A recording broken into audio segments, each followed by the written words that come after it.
Welcome to the Next Level Human podcast. As a human, you have a job to do. In fact, you have 4 jobs: to earn and manage money, to attain and maintain health and fitness, to build and sustain personal relationships, to find meaning and make a difference. None of these jobs are taught in school, and that is what this podcast is designed to do: to educate us all on living our most fulfilled lives through the mastery of these 4 jobs. I'm your host, Dr. Jade Teta, and I believe we are here living this life for 3 reasons and 3 reasons only: to learn, to teach, and to love. In this podcast, I will be learning, teaching, and loving right along with you. I'm grateful to have your company. Here's to our next level.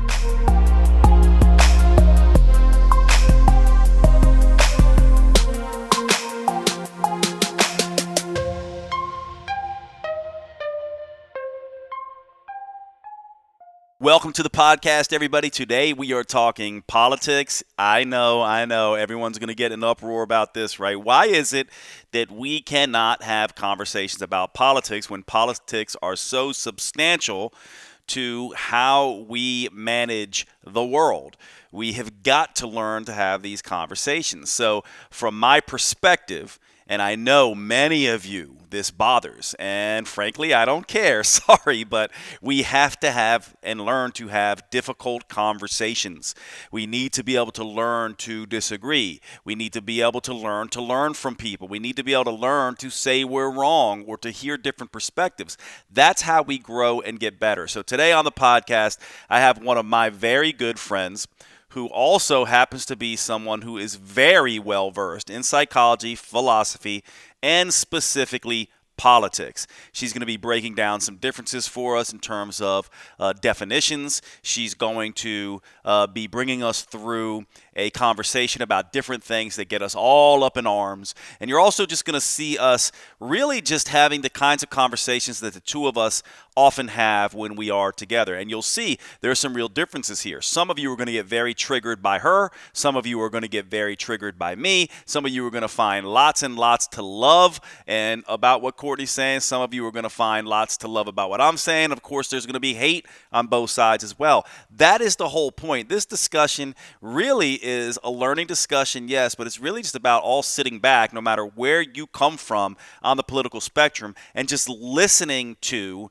the conversation. Trust me, this is going to trigger you. It's part of what politics does. The more you become a better next level human, and remember, none of us are next level humans. We're all becoming next level humans. So to be more in that process means sitting and listening and being uncomfortable with people who have different opinions and viewpoints than us, which you're going to run into in this conversation, either from me or Courtney. And I would just say, sit back, relax, try to listen to the conversation and follow along. This is going to be part 1 of either 2 or 3 parts on politics with Courtney. I really hope that you will stick around for this. I think it is extremely important, and I really hope you enjoy today's show.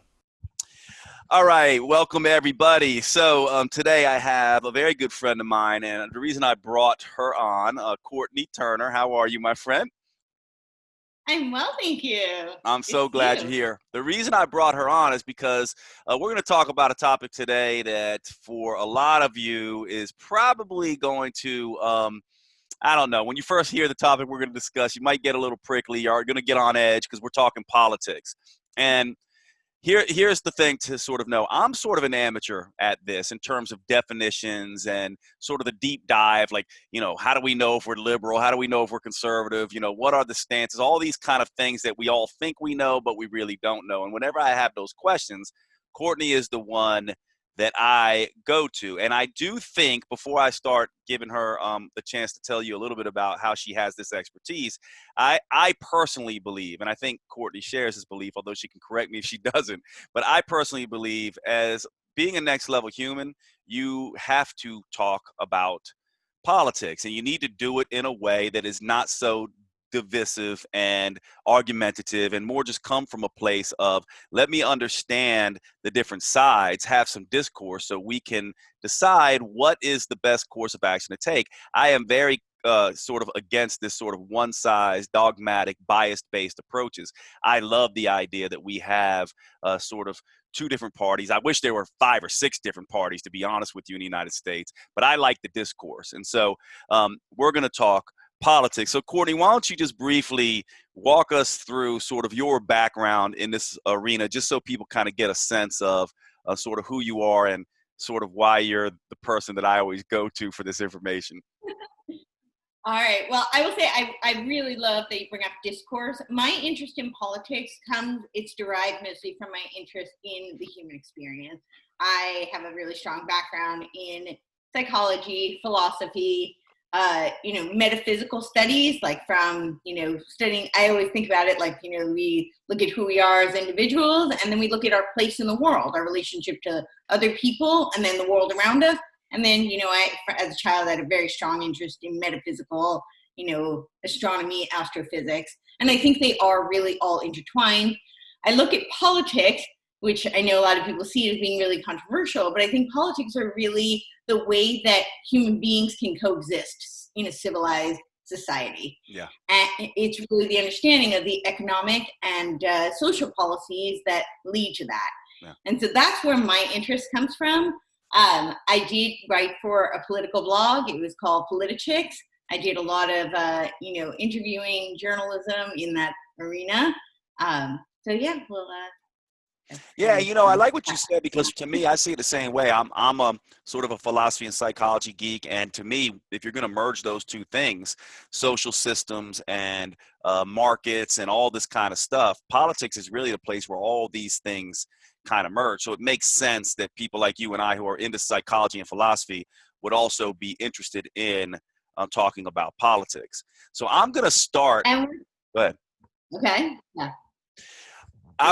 Okay. I was just going to start with sort of the simple things. And one of the reasons that I want to do this is because I usually talk to Courtney, and Courtney is really wonderful with me. She's very patient with me. And she'll usually point out, she'll say something like, well, the left-leaning, sort of media, or you have to be careful about the conservative this or that, and she's basically always prompting me not to go too far in either direction. At least that's what it feels like when she's sort of educating me. And so I wanted to start with some of these definitions that I wasn't as clear on, that I think Courtney can sort of square away from us. So let's start with this idea of liberal, conservative, Democrat, Republican. I guess liberal, conservative, I think, is a little more broad for people who are listening outside of the United States. Here in the United States, we have this two-party system, Democrat, Republican, and we usually talk about them as sort of liberal and conservative. So can you just help us understand what we actually mean when we're saying these things? Totally. And I understand why it gets very confusing, because left and right in this country are different than what left and right are in other countries, even Europe, which we think of as somewhat similar. And the terms left and right actually came from right after the French Revolution in 1789, I believe it was. But it was actually where the parliament sat, left versus right. And that identified like the revolutionaries versus the established aristocracy. So it does model itself somewhat in this country. Typically, the people on the left, and right now we're seeing a lot of the Democrats are more left-leaning, but it's a large spectrum certainly. And leftist is usually anywhere from socialism, communism, fascism, totalitarianism. But the basic core principle is that they believe in more government. They want government to solve the problems that we face as humanity. Then we go into the right. The right has a wide spectrum, and this is where things get a little bit confusing, because as you move kind of more center right, that's typically what was known as classical liberal.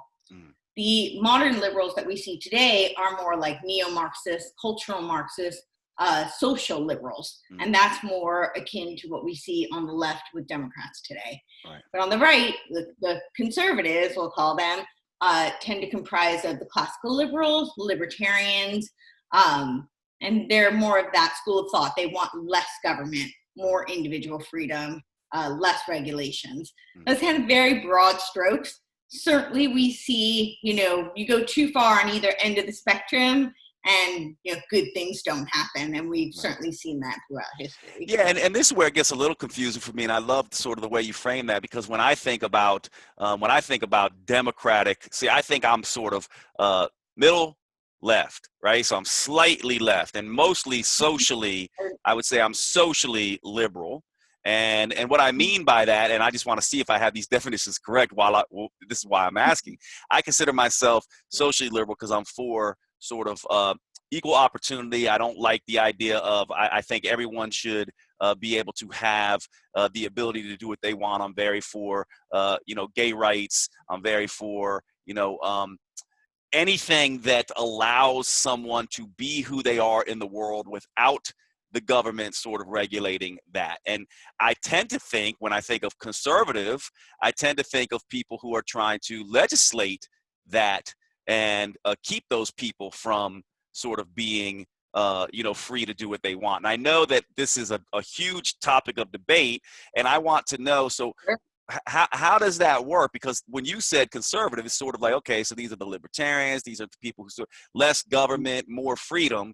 But I oftentimes think of, sort of myself being socially liberal, that I don't really care sort of what you do. A woman is in charge of her body. I think black and white should be equal. I have no problem with who you are sexually interested in, and nor do I want to legislate that in any way. And I oftentimes feel like sort of the conservative, which it seemed to say you were, saying they want, less government, more freedom, seem to want to legislate that, whereas the social liberals, which I feel like are more Democrat right now, seem not to. So, and I know this is just one small segment of this discussion, but I figured, but I want to sort of just clear that up. Do I have that right? And how do we sort of see that? So that is really interesting, and I understand exactly where the confusion comes from. So let me see how I can, without going through hundreds, if not thousands of years of history, explain this, because it is actually very, very relevant today for a lot of reasons. And, I can go into a little bit more of this later because it's a lot to unpack. But we're seeing a lot of it because we're seeing a lot of the tenets of the Frankfurt School and cultural Marxism, which is kind of a merge of, the socialist theory of Marx, which is more of an economic principle that merges with the postmodern kind of philosophy. And we're seeing a lot of that right now. And that's really where you get the social justice warriors, which is kind of what you're talking about when you say you're socially liberal, is that you want all these freedoms for these people who are of minority sex, we'll call them. Right now that's what they're labeling that as like identity politics, intersectional politics. Here's where I think it gets really confusing. Really, if you go to the right, they don't want the government involved in people being people. I think one thing the postmodernists actually did get right is that I think Western civilization really capitalized on this, but postmodernists talk about, there's an infinite number of interpretations. So, essentially there's an infinite number of groups, right? Yeah. The Western civilization realized that the ultimate minority was the individual. Yeah. And that's really, this country was founded on principles of Western civilization. So really it's the right who doesn't want to, if you go super far extreme right, I would say that's like almost nihilistic. There's no government. And that's really like extreme libertarianism. I'm not saying libertarians all think that way, but that's the extreme end of the spectrum, is where they want no government policy on individuals. Individuals, just jungle law, basically. And the left, what they're doing is, it looks like it's coming from a place of compassion for these minority groups. And that is certainly what a lot of the, I hate to use this word because it has such a pejorative connotation, but the propaganda, essentially, because there is messaging, there's always messaging, right, is that we're protecting these groups. But the problem is that they don't protect those groups, because how do you protect those groups? They do it by legislating on them. And that's really democratic policies that are doing that. And I think it's really interesting when you look at the psychological literature on politics, because there's agreeableness is a really high predictor of whether or not you're going to be liberal or conservative. There are actually many of the big five traits Yeah, that really do. I was gonna bring that up, but I'm glad you're bringing it up. Yeah. Okay, sorry. Yeah, no, do that's you want great. me to wait on No, I want you that? to Okay. go in whatever direction you want. So I think it's very interesting because I think it's certainly relevant to what we're seeing with a lot of the social justice warriors is that agreeableness being one of those traits, agreeableness actually bifurcates into compassion and politeness. And the liberals are certainly very high on the compassion scale. And I'll talk a little bit about that and explain how it relates to the social justice warriors, in my opinion. And then the conservatives are very high on politeness. And we see this too, because one of the core tenets of the left versus the right is in how do we effectuate change. And so the left believes in the traditional kind of, Marxist revolutionary type theory that there must be revolution. And usually that's violence in order to have change occur. The right believes in reform. A lot of people think that conservatives are, very traditional and they just want to protect the traditional order. But really, it's really this notion of ordered liberty. That's really what they want. And Edmund has a great quote that sums this up. He says that you must reform in order to conserve, which if you think about that logically, makes perfect sense. You can't just hold on to the tradition because you're in, hundreds of years later, society is very different. So you have to reform in order to uphold those values. But I'll get back to the agreeableness. Agreeableness, which bifurcates. So the liberals are very high on compassion. And we think of that as being kind of like meek and, they're empathetic. And the empathy part might be true, but really compassion is a genetic component and it's higher typically in female because of the nurturing components they need for raising an infant. Yeah. So when you think about that, they're very empathetic and sensitive to the infant. However, and that's, a very vulnerable creature, which is what you think of these minority groups. A lot of times we think of them that way, right? But here's the thing. If you were to threaten an infant, what is the mother going to do? They're going to be a mama bear, right? Yeah, they're going to come at you. They're not docile. They're not compassionate to you. They're very compassionate to those they're protecting. And that's what we're seeing with a lot of these social justice warriors is instead of really just letting these people be who they are, which is, I certainly think that is how we should operate. Everybody, the individual has a great value and importance. That's what Western civilization was founded upon. But legislating on top of them actually, it constrains them and it hurts them. But so that is how some of the, psychology, and I can go into the other components if you want. Well, actually, yeah, I love that because I want to sort of ask from this perspective, and it seems like there might be some overlap then here. If I'm hearing you correctly, I'm just going to repeat because I think it's important, by the way, when you're learning some of this. For some of you, this is going to sound like Greek, and it does to me sometimes when Courtney's educating, me in terms of certain things I do. So I like to repeat back to her, and she also knows I push back pretty strong at times because I have sort of my own beliefs, which is part of it. And that's why I like having discourse with her because it's a debate, not an argument. But so the way I see this, if I'm hearing you correctly, you're essentially saying the left oftentimes likes to or wants to legislate into these groups to protect these groups, and it's partly because they're compassionate towards their in group, but you're essentially saying they're not always compassionate to what would be considered sort of the out group or who they see the wrong sort of group. And so if you're sort of on the conservative wronging the group they're protecting, right, wronging whoever they're protecting. Yeah. Right.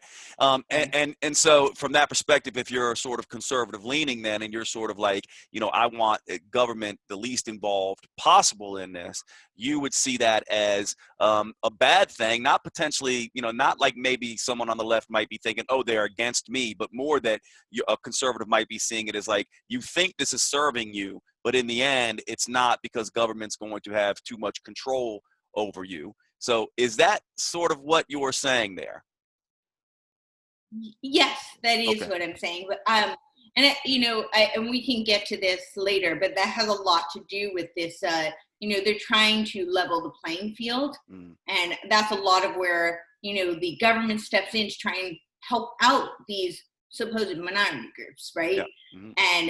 Yeah. And it doesn't always work out quite the way we would like. Yeah, I definitely want to get there because that's part of the major reason I wanted to talk with you. But so the other side of this then is, how do we then explain groups that I would consider conservative, sort of on the right, who want to legislate things like abortion and want to legislate sort of other things to control people and want to, overreach as far as some people might be concerned in terms of putting religion into schools, specifically Christianity and these kinds of things. And so to me, that seems very much the exact same thing going on over here on the right as you're saying is going over here on the left. And is that true? And is it essentially a matter of, being a pure conservative or a pure liberal and sort of getting mixed up in between? Because I do see that the same exact thing is going on over on the left, or on the right rather, which is what gets me sort of riled up, because I'm like, the more it's like you're saying you don't want government involved, but you certainly want them to legislate your religion. You certainly want to tell a woman what she can do with her body. You certainly want to have some of these, government involved in these, sort of what I would call personal choices.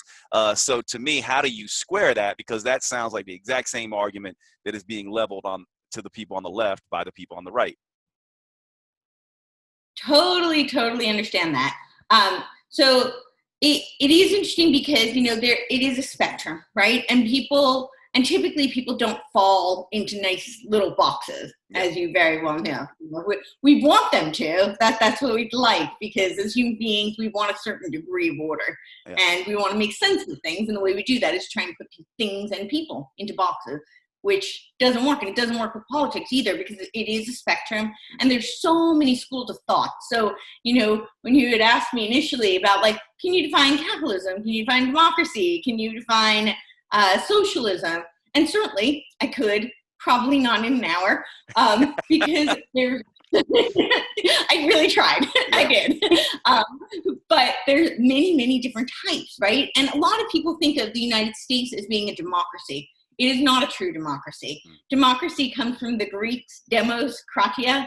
It's people rule.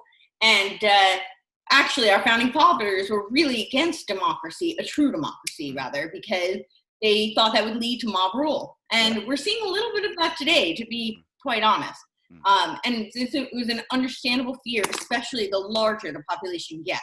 True democracy or direct democracy is where the people have a direct vote on their representatives or direct vote on policy. And, the municipal level, we may see some of that. We do have some true democracy in very small sections of this country, but not, national scale. What we are is a constitutional republic.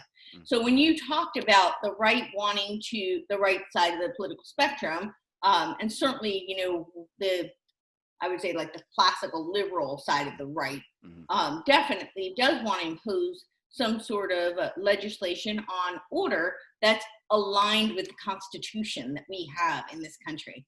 So when you look at the Constitution, there are lots of things like the Bill of Rights, like we need to have freedom of speech. There's separation of church and state. So that is the reason why there are some sorts of sanctions and protections for people to have religious freedom or freedom from religion. So the things that the right wants to, and I'm not talking about Democrats and Republicans necessarily. We're talking more, I understand it, philosophically speaking, because deep state, that's a whole nother conversation. People who are in politics have their own agenda. They're human. We'd like to think that they're truly representing our best interests, but that doesn't always happen.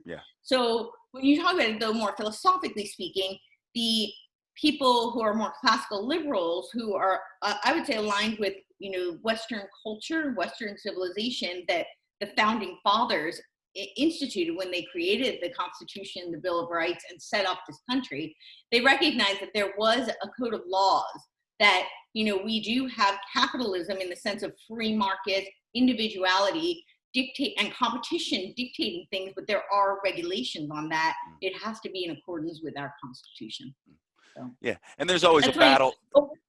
answer. Yeah, no, I understand, and I think it's important as people are listening, and I'm listening to this, right? One of the things I think is important, you said, look, I'm not talking about Democrat, Republican, I'm talking about philosophically speaking, and this is a hard thing for people to do because as soon as they start hearing these arguments, they immediately want to counter argue based on the team that they're coming from, and I think I would stop here and just say, everyone, stop if you're doing that right now, and just realize that all we really want to do is just hear these philosophical sort of differences. And part of the reason I was just sort of throwing that in is throwing these different things in is just to further that discussion. So again, always try to resist the temptation to be like, oh, Jade's a certain way or Courtney's a certain way or, ooh, I need to be on my team. It's just, we're just sort of having this discussion now. And so to me, it's useful. And I think we have to, you and I should probably do like 2 more of these because, it's almost I impossible would love it. to teach this kind of stuff and have these discussions in a nuanced way without some of the background. But what I want to do is based on that discussion then, so I want to go into this discussion that I was asking you about, you and I were texting back and forth about, and this is this idea of equality and sort of equality of opportunity and then equity and whether that's synonymous with equal outcome and what is this difference between equal opportunity and equal outcome, and maybe even where would the classical, we don't even have to talk Democrat, Republican, but where would the classical liberal conservative sort of come down on this. But I think it's really important that people understand, because for me, and this is just where I'll open myself up to criticism and everybody being mad at me here, I am staunchly equal opportunity. I want to do everything that I can to give everybody sort of equality, and I'm very much for equal rights. I give to the ACLU every month, and I've been doing that for about the American Civil Liberties Union. I give to the NAACP for a little while. This is gonna get some people very mad at me, but the reason I do that is because I'm very much for leveling the playing field.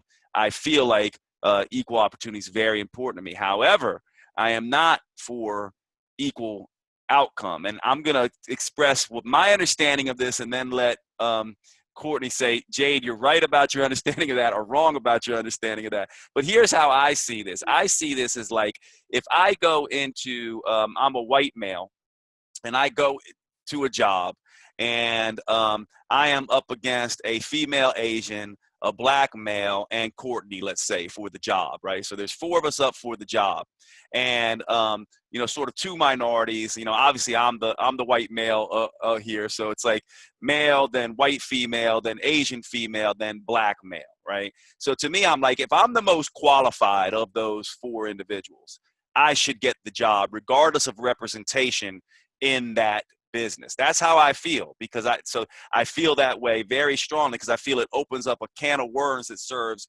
nobody, including the minorities there, if we don't do that. However, I also feel very strongly if we're all equally qualified, then I should be the last one to get that job in order to essentially equalize the opportunity and have representation. So that's what I feel. Equal opportunity, meaning we're all equally qualified. They've got enough white males. They've probably got enough white females. What they don't have is perhaps black males and Asian females. So to me, I would say they should get that particular job. However, if I'm the more qualified out of the 4, I should always get that job. And I know that opens up a lot of questions for everyone about, well, what about equal opportunity of education and blah, blah, blah. But that's sort of my stand on this. And I want to just know, am I getting that right in those definitions? Is that a good example, a bad example? And how do we make sense of this? Okay, there's a lot to unpack here. So I'm going to do my best to do this without, talking forever. And also, yeah. I will do my best. Okay. So let's start, right. We'll start with equal opportunity and equity. How about we'll start there? So now, equity, is equity and equal outcome, are those synonymous? Are those essentially the same words? Okay. They are synonymous. Okay. Yes. So one thing that I will just start with that you said, because I think this is a little bit confusing for people, and I think this is a little bit where you've conflated the 2 a bit. Okay. Cool. Is that you want equal opportunity, which is equality, right? However, you also said you want equal outcome. in a sense, because you want to level the playing field. You can't level the playing field. You can give people an opportunity to enter the game, but you can't level the playing field without trying to impose equity, which is equal outcome. And there are many problems. People critique capitalism because it does breed inequality. It absolutely does. However, it is, in my estimation, it's the best system that we have compared to all the rest. Yeah, it's often been said it's the best system of a bunch of crappy systems, including capitalism. Right. Or a better way of putting it is, it's the worst system possible, except all the others. Yeah, exactly. That might be a way of looking at it. However, I will just back up a little bit, and I'll just give you this from my perspective. This is just my opinion. But when I look at, and I think this is a fundamental worldview difference between the left and the right, is that I think that the left has a very Rousseauian, the philosopher Rousseau, very romanticized opinion of human nature, that we are inherently good and that it is society that has corrupted us, society that is oppressing us and bringing out the malevolence in humanity. And then there is the right view, politically right, I'm assuming right, but there is the politically right view, which is that human nature is inherently flawed. There is tremendous evil within each of us, which then breeds evil interpersonally and in the world. That is not to say that I think, or that, they think that human beings are all evil. We're certainly not. We can do a lot of good. However, I don't think it's the job of society. I don't think society oppresses us. I think it's the job, this is why I'm interested in politics, because I think it's the job of societal structures to try and bring out the best in us, because even the most malevolent of creatures will do more good than harm if he is incentivized to do so. And I think that's what capitalism does. It incentivizes people to do good. It is not perfect, and it does breed inequality. However, we haven't found a system that doesn't breed inequality, because if you look at the flip side of it, which is the socialist, philosophy, they're trying to level the playing field, except what happens is you end up having rule, tyranny. Socialism always leads to communism or fascism or totalitarianism. So you don't really have, complete egalitarianism unless you look through history. Certainly if we want to look at the gulags in Russia, or, the concentration camps in Germany, there's certainly egalitarianism there, but is that the kind we want? That all resulted in death. So yeah, if you're starving and dying, we can say there might be, equality of outcome there, but that's not necessarily what we're striving for. Yeah. I don't think. So I'll get back to some of the points that you were. Well, let me just make. We can go. You don't have to touch on all of them, because I know it's almost impossible to do. But let me go back to this sort of idea, which I would say I disagree with. Which is fine, because we do this on occasion. But this idea that socialism always leads to, sort of negative outcomes. One of the things that I'm a very evidence-based. What's that? Okay. Yeah. I'm sort of okay. I'll go. I'm sort of an evidence-based guy. So when I look at some what are considered socialist countries, so I kind of go like this, right? Politics. I go, who out there has the happiest people? Okay, we have data on this, right? Who has the happiest people? Who has the healthiest people? Who has the a good balance of entrepreneurial spirit and capitalism and free market societies, and seems to be having these robust economies. And to me, when I look at those countries, I go, okay, well, that's Denmark, that's Norway, that's Finland, that's Sweden, that's New Zealand. That's some of these countries who have great outcomes in health, great outcomes in happiness, and great, sort of robust economies. And so then I go, well, to someone on the right, the right conservative sort of side of things, these countries look very socialist. And to me, I go, even in the United States, we're somewhat socialist. Medicare and Medicaid, Social Security, these are socialist things. So to me, one of the things that I've always thought is, why do we even have to make this distinction when, to me, it's sort of the merging of the best sides of each of these: free market capitalism with sort of social, safety nets seem to be the best that we have. Yet, if we jump on these things where we say socialism is bad, let's say, I mean, obviously Bernie Sanders, turned that around where he's saying I'm a socialist. He kind of admitted it, and in a sense, to me, I see those as sort of a good thing, and I do see that they have more equal sort of opportunity there as well. And one of the things I'll point out about that is that, and this will go probably to your point, when it comes to equal outcome, one of the things I feel like I know, and this might be wrong, is that as they've tried to equalize, like get all the women into the engineering field, let's say, in like a place like Norway, and try to get more men into the nursing field and have like equal distributions, what they're finding is women don't want to go into engineering and men don't want to go into nursing. And so when I first started seeing this, I was like, oh, this might be sort of the limits on this discussion. But there should be a way not to be so black and white with this, right? Shouldn't there be a way where we can get some equal outcome and we don't have to be so dogmatic in saying we never have equal outcome or we never have, or we should, you see what I mean? Like there's got to be a gray zone in here somewhere. I will totally, yes. And I love that you brought that up with Scandinavian countries, because that is something people point to all the time, and they really tried, especially in the Scandinavian countries, to have an egalitarian system. Really, they tried for equality of outcome with particularly the genders, male, female. And what they realized was exactly that. They, instead of, mitigating the differences between the sexes, they heightened it. The personality differences are way greater there than they are even here, because they tried to force that and impose this equality of outcome. And a lot of it has to do with the research on it is really essentially boils down to interests. So men have a much higher propensity to have an interest in things, and women in people. Now, of course, there's always outliers. I'm not saying this is true for all men and women, but the research leans very, very strongly in a direct correlation between those two. Yeah. And that results in men wanting to be, in fields where you study things like STEM fields, and women being in fields where you want to study people. So I think that's a really good example, though, of why you can't have this equality of outcome. And we'll get back to that. We'll get back to how about like your example initially, where, you have all these people applying for the job, right?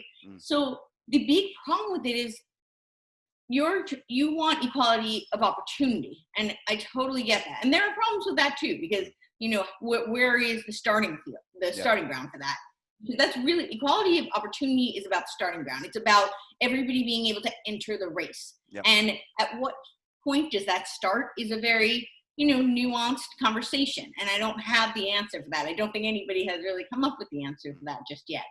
But that equality of outcome does not work. And the reason for that, no matter how good the intentions are, I really do understand the intentions in that and wanting that and thinking that that is giving equal opportunity, but it's not equal opportunity, because when you're trying to decide, like you said, the best person for the job, like if you were the best person for the job up against, all these different demographics, but you said, but the job, if everybody's equally qualified, should go to one of these minority groups.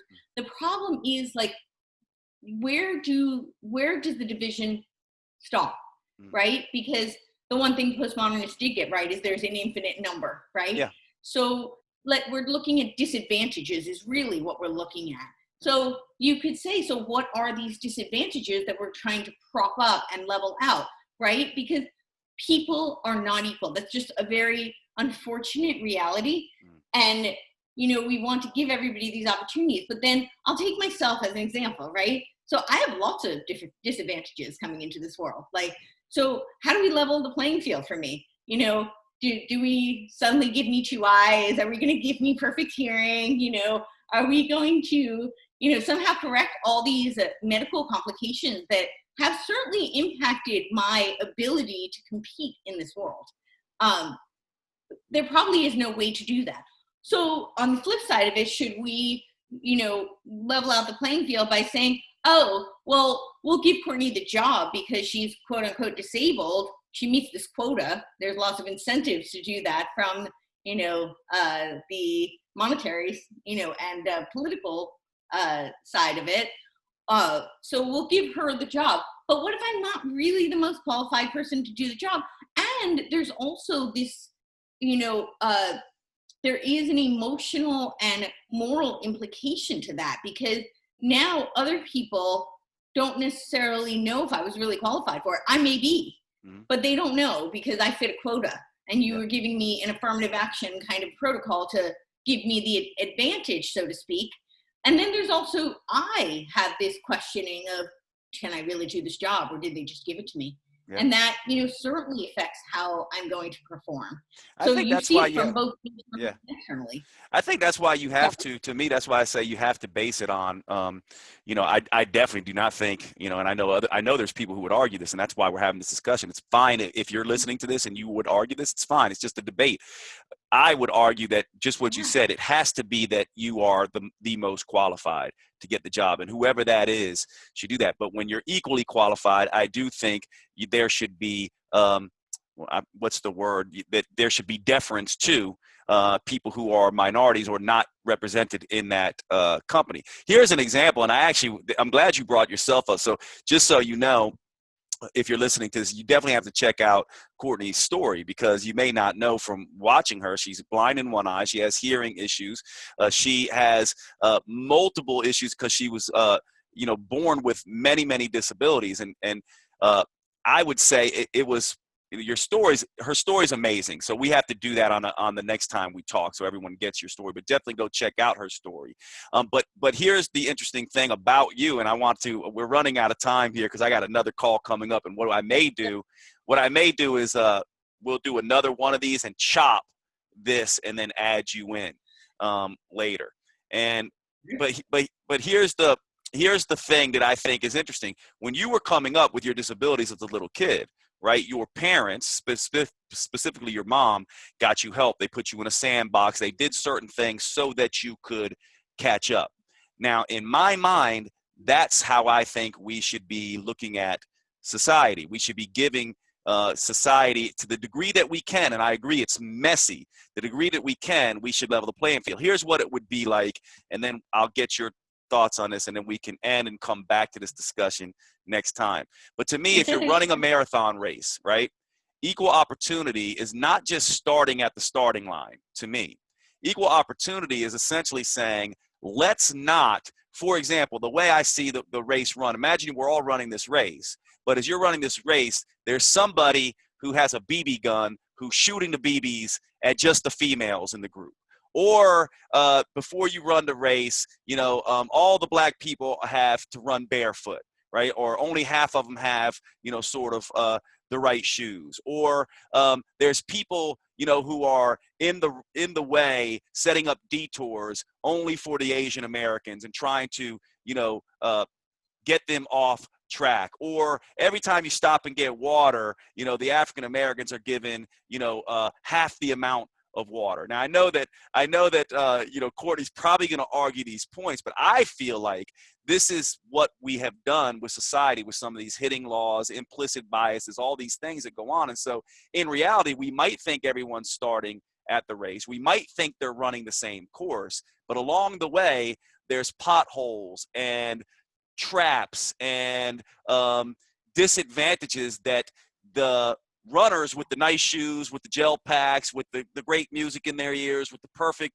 sort of stuff, they get to do this because and to me, I'm not saying everyone should run with the right shoes and everything else. I'm saying that we make sure, if we're all running the race, that at least we have a base level of that there's not a group that is being actively sort of held back. I think that's sort of where someone like me comes from. And I definitely don't see myself, I don't like the left or the right in extreme. I do see myself as middle and slightly left in terms of, I just don't think that somebody like, for you as someone who had all these disabilities, I do want to see that you are given the things within reason that can help you reach your full potential, instead of having obstacles in your way so where you can't reach your full potential. And I think that's a gray zone argument, but I'll get your sort of points on that. And then what we'll do is we'll say, okay, let's stop there and pick up in our next discussion and actually start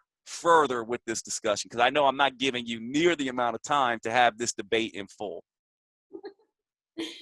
Absolutely, yes. I'll do my best to be concise. So I really appreciate where you're coming from with this. I really do. And I think that, for most people who want this, it's coming from a good place. The problem is, how do we adjudicate, right? Because we can't account for all the disadvantages and all the supposedly challenged or hindered groups that there are. There's an infinite number. I mean, where does it stop? Should attractiveness be one? Should height be one? Should race be one? There's so many groups. And that's one of the first problems. The next problem is that, let's say we were to be able to find a way that we're going to prop everybody up so that they are, not at the same place on the starting line, but that people have been buttressed, let's say that we magically found this formula, which, by the way, is impossible because there is something called the Pareto Principle, which I won't go right into now, but which explains a great deal why that's really impossible. But we'll just really simply talk about there is genetic components that even if you were to try and give everybody these advantages so to mitigate against whatever disadvantages they have, you still wouldn't have this equal outcome, because there are just realities of differences between people. And I think one of the fundamental philosophical differences here is that there's, power hierarchies versus competence hierarchies. And I think that, in the Western civilization, we've really, and capitalism in particular, we've really highlighted competence hierarchies, which I think is a really great thing, because it allows for the best person to succeed. However, the problem with that is that there are tremendous unfair advantages with people, and I'll talk about one that is probably not going to be very popular with people. It is kind of a touchy, subject, and understandably so. The literature on this is not conclusive, and it's very unfair. But the highest predictor of success, in the Western civilization are twofold. It's IQ and conscientiousness. And I think the statistics are something like 26% for IQ and 9% for conscientiousness. So certainly it's not a guarantee. There are lots of other variables, absolutely. And, we can argue about the quantification of those measurements, but the literature is pretty extensive on both of those. And what does that mean? It means that typically, there's always exceptions, but typically let's say in the workforce, the smartest and hardest working person is going to get the furthest. And that, has a lot of value. It's a meritocracy. So I think the problem, though, is that people don't like that because there does breed inequality. And, people want to somehow mitigate against this inequality that occurs. And the problem then occurs, there is also, and I think this will be something, that it'll be very interesting to you, if we just think about human nature. I always talk about how, and I think Viktor Frankl had a really great quote that, what human beings don't need attentionless state. We need, a cause worth striving for. Yeah. And this is really true. I always say that, if we have too much challenge as individuals and as a species, we die, literally. This is a biological fact.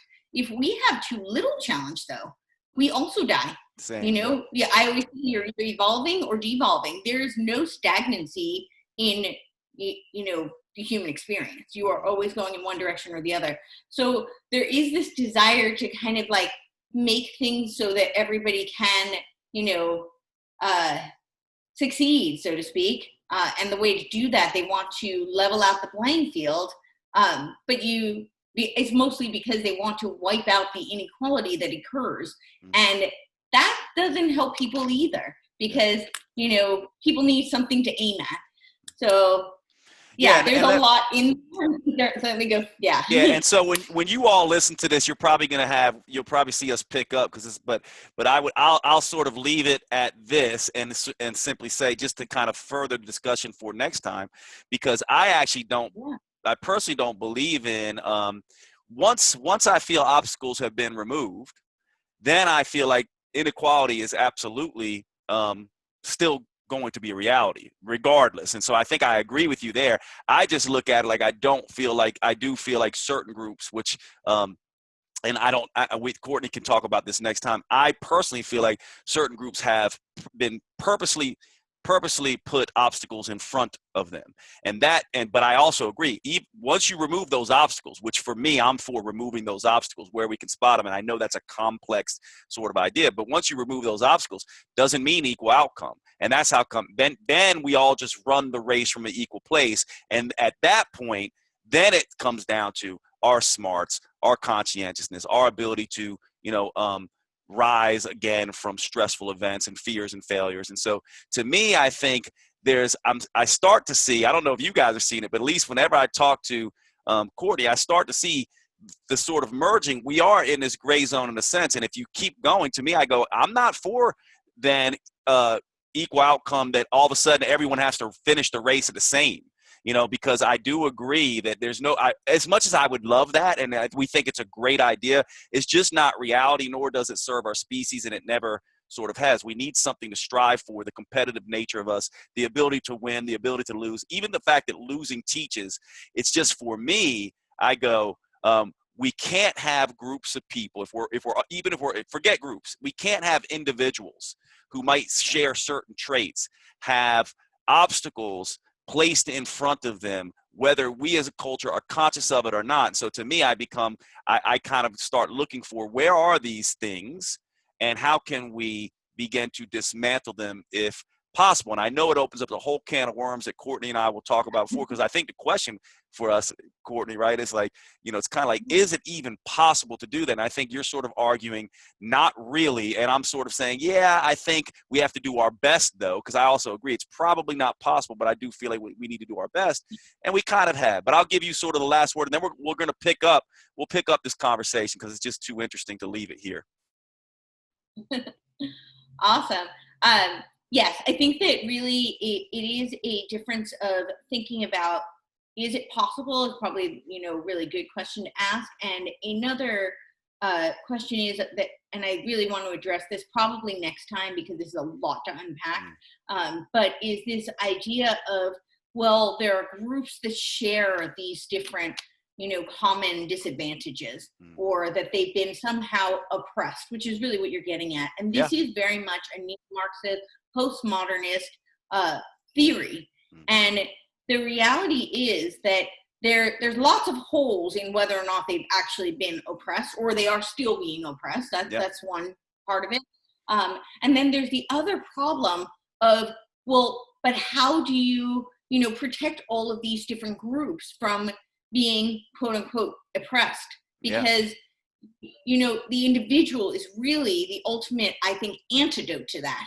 And so you need to let the individual flourish as opposed to putting people into a little group, because this is where, I think intersectional politics arose out of this, because they realized you can't just have identity politics, which would be like blacks or females or, disabled or whatever. It goes on and on, right? But then they realized, what happens if you have a black, Jewish, disabled female? She's in all these different groups. So now how are we going to protect her? And that's the problem, because individuals have so many more differences between them than we do between shared groups. And that's I love that. Yeah, I love that. Let's you and I pick up on that. So when you all are listening to this podcast, this is probably one long podcast, and we're going to jump into that because I think that's an important part. I love this conversation. I love sort of your brain and the way you sort of break things down. Thanks for putting up with me. And you guys can see Courtney and I have differences, but we also just like to learn from each other and have the discussion. So thank you, my friend. You're the best. And so we'll have a part 2 and probably a part 3 to this. Yes, I love it. Okay, I'm gonna see you. I'm gonna just end, and then I'll text with you later, and we'll catch up. Awesome. All right. Thank Later. you. Bye.